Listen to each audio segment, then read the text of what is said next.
이런 말도 안 되는 기술로 지금껏 건물을 지어왔다는 말입니까? 무슨 상관이죠? 건물만 빨리 올리면 되는 거 아닌가요? 붕괴되는 영상을 보고서도 뻔뻔한 태도에 독일의 건축사 파울은 할 말을 잃었습니다. 파울이 시공 담당자를 나무랐지만 다들 그러려니 하는 분위기였죠. 자신 없으면 최소한 한국 시스템이라도 따라했어야죠. 순간 비웃음이 터져나왔습니다. 한국이요? 삼풍백화점과 성수대교가 무너진 한국말인가요? 한바탕 소동이 일어난 뒤 고위 간부가 파울을 불러 조용히 노란 봉투를 건넸습니다. 봉투를 보자 경멸하듯이 쳐다보는 파울과 알 수 없는 웃음을 지으며 넘어가자는 고위 간부. 파울은 봉투를 받아 공중에다가 돈을 뿌리고 나가버렸는데요. 대체 무슨 일이 있었던 걸까요? 지금 바로 사연 시작합니다. 여러분이 눌러주시는 좋아요와 구독 버튼은 영상 제작에 큰 힘이 됩니다. 뮌헨의 쌀쌀한 아침 공기를 가르며 공항으로 향하는 차 안에서 저는 중국 정부로부터 받은 제안서를 다시 한번 읽어보았습니다. 베이징 신도시 개발 프로젝트의 총괄 책임자로 초빙된다는 내용이었죠. 55년을 살아오면서 세계 각지에 수많은 프로젝트를 진행해왔지만 이번만큼은 특별했어요. 프리드리히 파울 씨, 귀하의 경험과 전문성이 우리 프로젝트에 큰 도움이 될 것입니다. 중국 건설부 장관의 서명이 선명했습니다. 국가급 프로젝트라는 점에서 책임감이 무거웠지만 동시에 가슴이 설렜죠. 뮌헨 공과대학 시절부터 꿈꿔왔던 아시아에서의 대형 프로젝트였으니까요. 베이징 서우두 국제공항에 도착하자 중국 정부 관계자들이 저를 맞이했습니다. 파울 선생님 환영합니다. 베이징의 새로운 랜드마크가 될 이번 프로젝트에 선생님을 모시게 되어 영광입니다. 그들의 환대는 거칠애처럼 과했지만 프로젝트에 대한 기대감은 진심으로 느껴졌어요. 프로젝트 부지로 향하는 차 안에서 창밖을 바라보며 깊은 생각에 잠겼습니다. 고층 빌딩들이 즐비한 베이징의 스카이라인이 인상적이었지만 어딘가 모르게 조화롭지 못한 느낌이 들었죠. 건축은 단순한 구조물이 아닙니다. 도시의 역사와 문화 그리고 미래가 어우러진 예술이어야 해요. 제가 늘 강조하던 말이었습니다. 베이징 신도시 개발 프로젝트는 규모면에서 압도적이었어요. 총 면적 500만 평방미터, 주거시설과 상업시설, 관공서가 어우러진 미래형 도시를 건설하는 것이 목표였습니다. 이번 프로젝트를 통해 중국의 건축 기술력을 세계에 보여주겠습니다. 중국 측 프로젝트 매니저의 말에서 자부심이 느껴졌죠. 프로젝트 시작 첫날 사무실에서 설계도를 검토하며 밤을 새웠습니다. 중국 건축가들의 야심찬 계획이 곳곳에서 보였지만 동시에 몇 가지 우려되는 부분도 발견했어요. 구조적 안정성을 좀 더 면밀히 검토해야 할 것 같습니다. 제 의견에 중국 측 엔지니어들은 다소 불편한 기색을 보였죠. 그래도 저는 제 소신을 굽히지 않았습니다. 독일에서의 30년 경력이 말해주듯 건축에서 가장 중요한 것은 안전이니까요. 우리는 단순히 건물을 짓는 게 아닙니다. 수만 명의 생명을 책임지는 겁니다. 회의실에서 이렇게 강조했을 때 중국 측 관계자들은 형식적으로 고개를 끄덕였어요. 프로젝트 착수 일주일째 본격적인 공사가 시작되었습니다. 수백 대의 건설 장비가 움직이고 수천 명의 인부들이 분주히 오가는 현장을 보며 가슴이 벅찼어요. 이제 시작입니다. 우리가 꿈꾸는 미래도시를 함께 만들어 봅시다. 제 말에 현장 직원들이 박수로 화답했죠. 하지만 그때까지만 해도 저는 몰랐습니다. 이 거대한 프로젝트가 곧 예상치 못한 방향으로 흘러가게 될 거라는 것을요. 때로는 가장 밝은 태양 아래 가장 깊은 그림자가 드리우듯 화려한 청사진 뒤에 숨겨진 어두운 현실이 곧 모습을 드러내려 하고 있었습니다. 그날 저녁 호텔 창밖으로 베이징의 야경을 바라보며 일기를 썼어요. 오늘부터 내 인생의 새로운 장이 시작되었다. 이 프로젝트가 내 건축 인생의 정점이 되길 바란다. 그때의 제 마음은 희망과 열정으로 가득했습니다. 하지만 운명이란 것은 참으로 예측 불가능한 것이었죠. 다음 날 아침 프로젝트 현장으로 향하는 차 안에서 중국 뉴스를 보았습니다. 홍콩에서 진행 중인 대형 건설 프로젝트에 대한 보도였어요. 중국의 건설 산업이 세계를 리드하고 있다는 앵커의 말이 귓가에 맴돌았습니다. 그때까지만 해도 저는 그 자신감 넘치는 보도 뒤에 숨겨진 어두운 진실을 알지 못했죠. 프로젝트 착수 한 달째였습니다. 베이징에 이른 아침, 저는 평소처럼 현장 사무실에서 도면을 검토하고 있었어요. 그때 갑자기 긴급 뉴스 속보가 모든 TV 화면을 채웠죠. 후베이성에서 규모 7.8의 강진 발생, 아파트 단지 붕괴되어 사상자 속출 중, 현장의 모든 사람들이 얼어붙었습니다. TV에서는 처참한 현장 화면이 계속 나오고 있었어요. 무너진 건물 잔해 속에서 구조대원들이 생존자를 찾는 모습, 오열하는 가족들의 모습이 방송되고 있었죠. 사상자 300명 이상이며 실종자는 계속 늘어나는 중입니다. 앵커의 떨리는 목소리가 사무실 안을 울렸습니다. 그날 오후 예상치 못한 전화가 걸려왔어요. 파울 선생님, 죄송하지만 급한 회의가 있습니다. 중국 건설부 차관의 목소리였죠. 베이징 시내 한 호텔의 회의실에 도착하자 심각한 표정의 고위 관료들이 저를 기다리고 있었습니다. 이번 사고의 원인 조사에 파울 선생님의 도움이 필요합니다. 순간 등줄기가 서늘해졌어요. 이것은 단순한 부탁이 아니었습니다. 제가 맡은 프로젝트의 진행 여부가 걸린 압박이었죠. 하지만 저는 사고조사 전문가가 아닙니다. 제 항변에도 불구하고 그들의 시선은 냉랭했어요. 선생님의 전문성으로 도와주시면 감사하겠습니다. 다음 날 아침 후베이성으로 향하는 전용기 안에서 사고 현장 사진들을 검토했어요. 15층짜리 아파트 3개 동이 도미노처럼 무너져 있었습니다. 지진의 강도를 고려하더라도 이 정도로 완전히 붕괴되는 건 이례적입니다. 옆자리에 중국 조사관이 말했죠. 그의 목소리에서 불안감이 느껴졌습니다. 현장에 도착하자마자 충격적인 광경이 펼쳐졌어요. 무너진 건물의 잔해 속에서 철근이 종이처럼 구겨져 있었고 콘크리트는 마치 모래성처럼 부서져 있었습니다. 이건 단순한 자연재해가 아닙니다. 제 말에 주변의 중국 관계자들이 날카로운 시선을 보냈죠.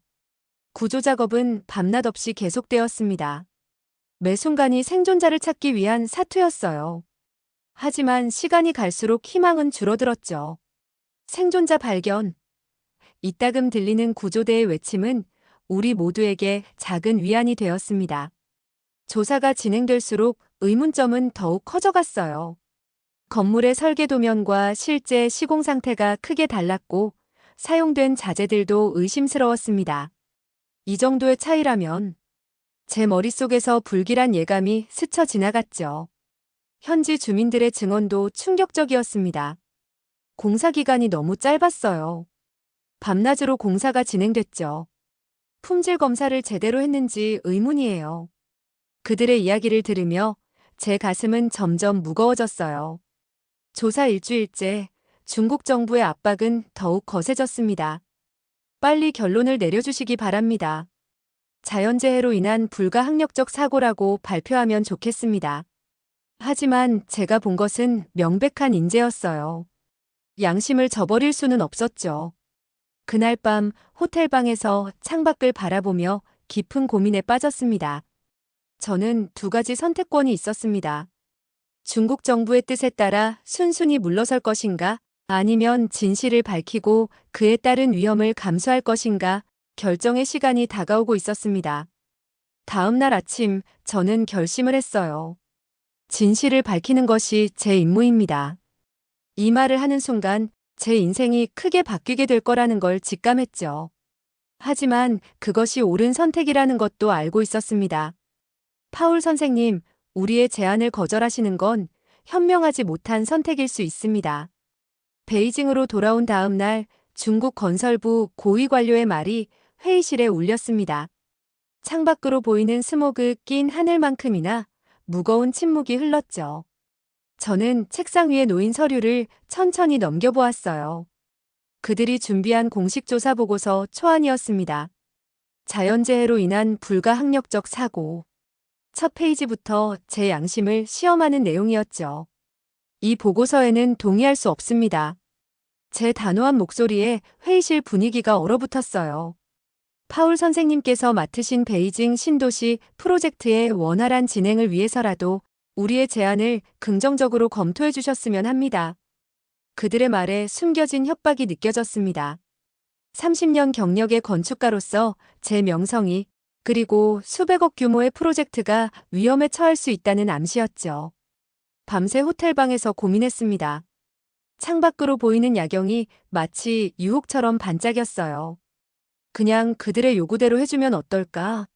순간 그런 생각이 스쳐 지나갔지만 후베이성 현장에서 본 참혹한 광경이 떠올랐죠. 무너진 건물 속에서 희생된 사람들의 얼굴이 제 눈앞에 아른거렸습니다. 다음 날 아침 예상치 못한 방문객이 찾아왔어요. 저는 후베이성 사고 피해자 가족입니다. 50대로 보이는 남성이었죠. 그는 떨리는 손으로 사진 한 장을 내밀었습니다. 이건 제 딸의 대학 입학식 사진입니다. 3일 뒤에 건물이 무너졌죠. 그의 눈에서 눈물이 흘러내렸어요. 그 순간 제 마음속의 갈등이 사라졌습니다. 조사에 참여하겠습니다. 하지만 제 방식대로 하겠어요. 중국 정부 관계자들에게 전화를 걸어 이렇게 말했죠. 그들은 잠시 침묵하더니 이내 동의했습니다. 아마도 이게 최선의 타협안이라고 판단했나 봅니다. 조사단이 꾸려졌어요. 겉으로는 중국 정부의 지휘를 받는 것처럼 보였지만 저는 독자적인 조사를 시작했습니다. 모든 건설 관련 서류를 검토하겠습니다. 현장 관계자들과의 인터뷰도 필요합니다. 제 요구에 그들은 마지못해 동의했죠. 매일 밤 호텔로 돌아와 노트북에 진짜 보고서를 써내려갔습니다. 중국 정부에 제출할 공식 보고서와는 다른 진실을 담은 문서였어요. 이건 내 양심을 지키는 일이자 앞으로 일어날 수 있는 참사를 막는 일이다. 스스로에게 다짐했죠. 피해 현장을 재방문했을 때 놀라운 발견이 있었습니다. 건물의 기초공사가 설계 도면과 완전히 달랐어요. 이건 명백한 부실 공사입니다. 제 말에 동행한 중국 조사관들의 표정이 굳어졌죠. 그들도 알고 있었을 겁니다. 이건 단순한 실수가 아니라는 것을요. 조사가 깊어질수록 더 많은 의문점이 드러났습니다. 자재 납품 서류는 조작되어 있었고 안전검사 보고서도 허위로 작성되어 있었어요. 이건 조직적인 범죄입니다. 제 마음속에서 분노가 일었지만 아직은 때가 아니었죠. 결정적인 순간이 다가왔습니다. 중국 정부는 최종 보고서 제출을 재촉했어요. 내일까지 보고서를 완성해 주시기 바랍니다. 그들의 목소리에서 초조함이 느껴졌죠. 하지만 저는 이미 모든 증거를 확보한 상태였습니다. 이제 진실을 밝힐 때가 온 것이었죠. 아침 일찍 조사 보고서를 들고 베이징 건설부 청사로 향했습니다. 제 손에는 2개의 보고서가 들려 있었어요. 하나는 그들이 원하는 공식 보고서, 다른 하나는 제가 작성한 실제 조사 내용이었죠. 오늘 모든 것이 바뀔 겁니다. 회의실에서 충격적인 진실을 하나씩 공개했어요. 콘크리트 강도가 기준치의 60%에 불과했습니다. 철근은 규격품의 절반만 사용되었고 기초공사는 설계의 3분의 1 수준에서 마무리되었죠. 제 발표가 진행될수록 중국 관료들의 얼굴이 창백해져 갔습니다. 이건 모두 관시라고 불리는 중국의 부패한 관습의 결과입니다. 제가 꺼낸 증거 자료들 앞에서 그들은 말문이 막혔어요. 하도급 업체 선정부터 감리, 준공 승인까지 모든 과정이 뇌물로 얼룩져 있었죠. 돈을 절약하겠다고 사람의 목숨을 담보로 삼은 겁니다. 현장 책임자의 증언도 공개했습니다. 공기를 맞추기 위해 안전기준을 무시하라는 지시가 있었다는 내용이었어요. 비용 절감을 위해 불량 자재를 사용하고 감리는 뇌물로 무마했다는 사실도 드러났죠. 이건 단순한 실수가 아닙니다. 조직적인 범죄입니다. 중국 건설부 고위 관료가 자리에서 벌떡 일어났어요. 이런 내용은 공개할 수 없습니다. 그의 목소리는 분노로 떨리고 있었죠. 하지만 저는 계속해서 증거를 제시했습니다. 이런 관행이 계속된다면 제2, 제3의 참사는 시간 문제일 뿐입니다. 회의실 공기가 얼어붙었어요. 누군가 밖으로 전화를 걸더니 잠시 후 더 높은 직급의 관료들이 들어왔습니다. 파울 선생님, 이 내용은 국가 기밀로 분류되어야 할 것 같습니다.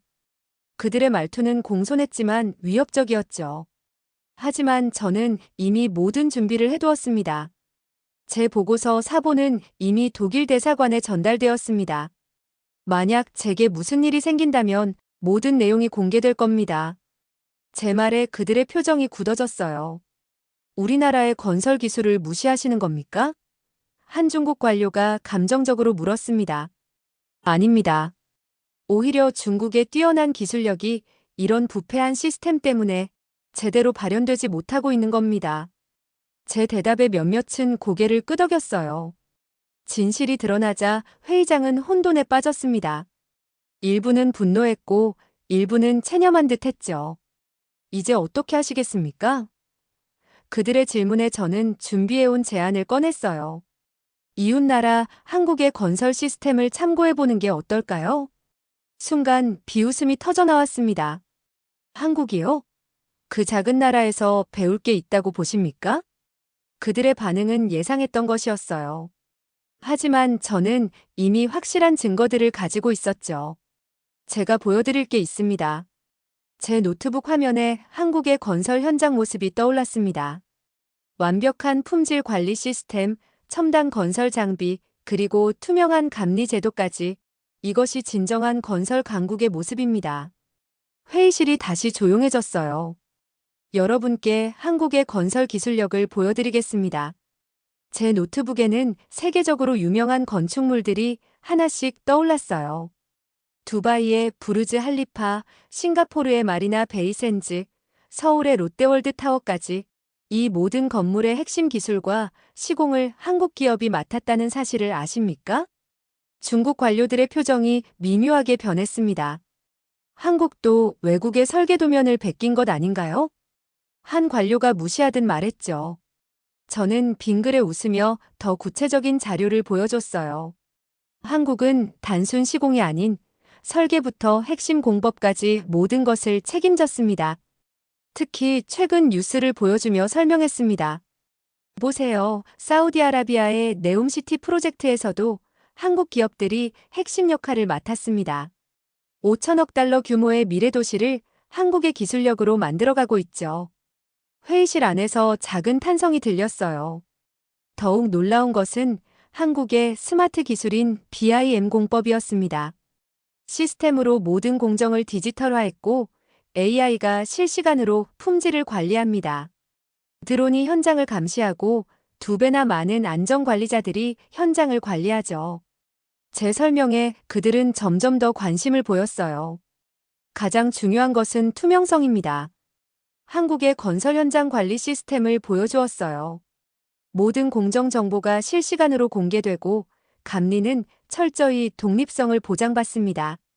부실 공사나 비리는 상상할 수도 없는 시스템이죠. 객석에서 젊은 엔지니어가 조심스럽게 질문했습니다. 어떻게 그런 시스템을 구축할 수 있었습니까? 저는 한국의 1990년대 성수대교 붕괴 사고 이야기를 들려줬어요. 그 사고를 계기로 한국은 건설 산업의 혁신적인 변화를 이뤄냈습니다. 더불어 한국의 친환경 건축 기술도 소개했죠.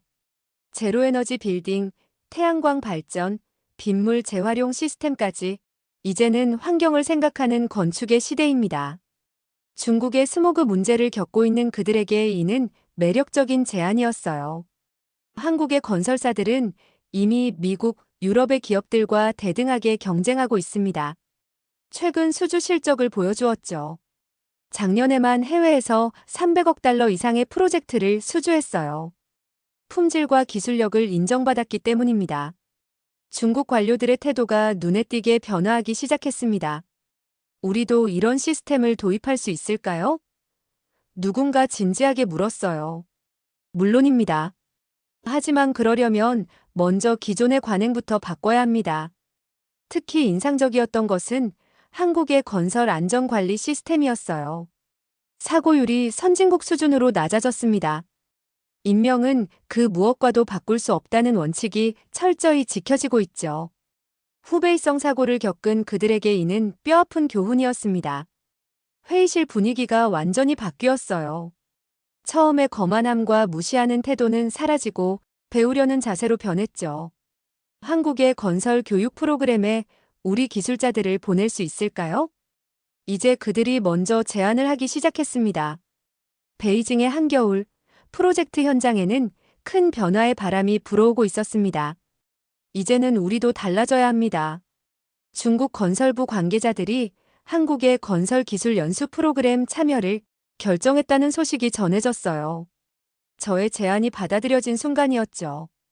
특히 인상 깊었던 것은 한국의 모듈러 공법이었습니다. 공장에서 완성된 유닛을 현장에서 조립하는 방식으로 품질과 안전을 동시에 확보할 수 있습니다. 이 설명을 들은 중국 기술진들의 눈이 반짝였어요. 실제로 한국은 이 기술로 두바이에 세계 최대 규모의 모듈러 호텔을 건설하고 있었죠. 디지털 트윈 기술은 정말 혁신적입니다. 한 중국 엔지니어가 감탄했어요. 건물의 모든 정보가 실시간으로 디지털화되어 관리되는 모습을 보며 그들도 변화의 필요성을 절실히 느끼고 있었죠. 이제 우리도 이런 시스템을 도입해야 합니다. 제가 처음 지적했던 부실공사의 문제도 해결의 실마리를 찾았습니다. 한국의 건설사들이 사용하는 품질 관리 시스템을 도입하기로 했어요. 모든 공정이 투명하게 기록되고 실시간으로 감독됩니다. 부실공사는 있을 수 없죠.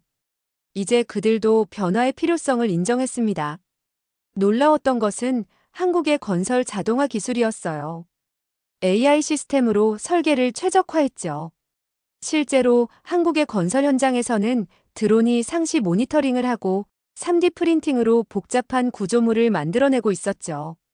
이것이 진정한 스마트 건설입니다. 파울 선생님, 우리가 그동안 너무 교만했던 것 같습니다. 중국 건설부 고위 관료의 고백이 이어졌어요. 크기만 큰 것이 능사가 아니었네요. 이제는 우리도 실력으로 인정받고 싶습니다. 그들의 태도 변화는 진심 어린 것 같았습니다. 베이징 신도시 프로젝트는 새로운 방향으로 선회했어요. 한국의 선진 건설 기술을 적극적으로 도입하기로 한 것이죠. 이번 프로젝트가 중국 건설 산업의 새로운 이정표가 될 것입니다. 이제 그들의 눈빛에서 진정한 변화의 의지가 느껴졌습니다. 저는 독일로 돌아가기 전 마지막으로 한마디를 남겼어요. 진정한 건축 강국은 숫자가 아닌 품질로 증명됩니다. 한국이 보여준 것처럼 중국도 세계 최고가 될 수 있습니다. 회의실에 모인 모든 사람들이 깊이 고개를 끄덕였죠. 이제 중국의 건설 산업도 새로운 길을 걷기 시작했습니다. 한국의 기술력을 인정하고 배우려는 자세로 변화한 것이죠. 저는 이 변화의 순간을 지켜보며 깊은 감동을 느꼈어요. 이것이 진정한 발전의 시작입니다. 프로젝트를 마무리하며 제 일기장에 이렇게 적었습니다. 때로는 작은 나라가 더 큰 가르침을 줄 수 있다. 한국은 그것을 증명해 보였다. 이제 저는 독일에서도 한국의 건설 기술을 더 깊이 연구하려고 해요. 그들이 보여준 혁신과 열정은 전 세계가 배워야 할 귀중한 교훈이니까요. 아마도 이것이 제 건축 인생에서 가장 큰 배움이었을 것입니다. 베이징 공항을 떠나며 마지막으로 중국 동료들과 인사를 나눴어요. 이제 그들의 눈빛에서 진정한 존중과 이해가 느껴졌습니다. 변화는 이미 시작되었고 그 중심에 한국이 있었죠. 파울 씨의 사연 어떠셨나요? 한국의 건설 기술이 세계를 향해 나아가는 모습을 보면서 가슴이 벅차곤 하는데요. 저는 우리나라 건설사가 지은 건물 중에서 싱가포르에 있는 마리나베이 샌즈 호텔이 가장 멋있다고 생각하는데요. 여러분들은 어떤 건물이 가장 멋있다고 느끼시나요? 댓글로 남겨주세요. 오늘도 시청해주셔서 감사합니다. 따뜻한 하루 되세요.